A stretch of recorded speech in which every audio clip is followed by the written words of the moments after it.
Bonsoir, on m'a dit que vous aviez besoin de moi. Oui, entrez, monsieur Haza. Monsieur, vous avez été convoqué dans ce bureau à la demande de votre supérieur hiérarchique. Ne vous inquiétez pas, cet entretien n'a aucun caractère disciplinaire ou conflictuel. Madame Reteuil souhaite vous faire une communication d'ordre strictement privé et personnel. Ok. Je suis là pour m'assurer que le cadre légal du droit du travail est respecté et qu'aucune asymétrie de pouvoir n'influence cette discussion. Madame, je vous laisse la parole. Merci, monsieur Blaro. Samuel, je vais être direct. J'ai des sentiments pour vous. Oh. Vous êtes un homme incroyablement brillant et tellement magnétique.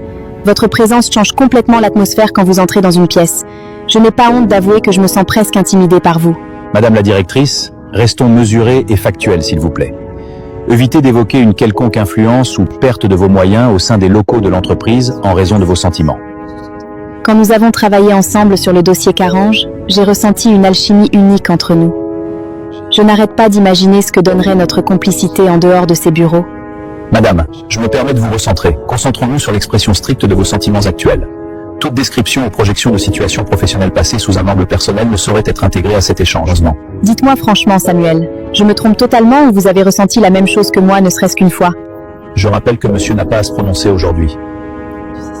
Monsieur Haza, vous êtes libre de répondre tout de suite si vous le souhaitez, ou par écrit d'ici la fin de la semaine. Isabella, je suis flatté et vous êtes une femme vraiment magnifique, mais malheureusement, je ne partage pas vos sentiments. Je suis désolé.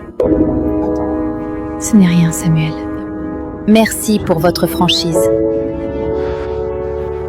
Dont acte, monsieur Haza. Votre réponse est enregistrée. Je rappelle que votre décision est strictement protégée par la loi. Vos missions, votre salaire et votre évaluation resteront inchangés. Madame la directrice, vous avez l'obligation de maintenir une neutralité managériale absolue. Tout changement ultérieur sera requalifié en abus d'autorité. La séance est levée. Samuel?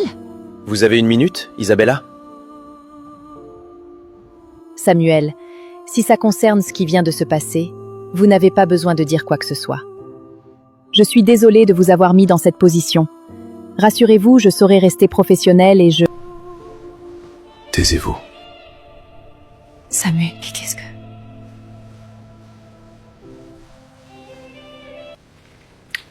Pardon, mais... Eh bien, la vérité est que je partage vos sentiments. Vous avez dit que... J'ai dit le contraire devant le DRH parce qu'autrement, il m'aurait muté dans un autre service dès demain matin pour éviter tout favoritisme. Alors que moi, je veux continuer à travailler étroitement avec vous. J'aime trop notre dynamique. Et puis avouez que vivre notre relation en la cachant à tout le monde ici est beaucoup plus excitant, non? Samuel, Taisez-vous.